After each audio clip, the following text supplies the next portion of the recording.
Moment خاتم النبین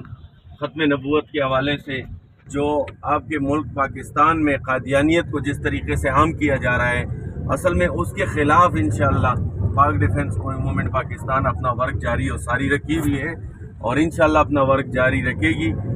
اور میں امید کرتا ہوں انشاءاللہ سندھ میں جو بلدیاتی انتخابات آ رہے ہیں سن 2022 کے، اس میں پاکستان ڈیفنس موومنٹ باقاعدہ حصہ لے گی اور انشاءاللہ اچھی پوزیشن کے ساتھ انشاءاللہ نمایاں ہو کر یہ ثابت کرے گی کہ ہم نے انشاءاللہ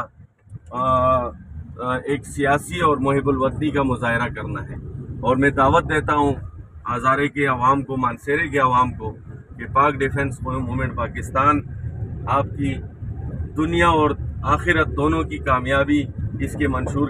میں جو لکھی باتیں ہیں وہ ہماری اس وطن کے لیے، اسلام کے لیے، پاکستان کے لیے بہت اہم ہیں اور بہت اہم معنی رکھتے ہیں۔ آپ لوگوں نے دیکھا ہوگا آج کل کے سیاسی دور حالات میں لوگ اپنے اقتدار اور کرسیوں کی خاطر ہمارے افواج پاکستان اور تمام دفاعی اداروں کو ٹارگٹ کر رہے ہیں۔ انشاءاللہ پاک ڈیفنس موومنٹ ان کی ان چالوں کو اور ان کی ان حرکتوں کو انشاءاللہ ہرگز برداشت نہیں کرے گی اور محب الوطنی کا ثبوت دیتے ہوئے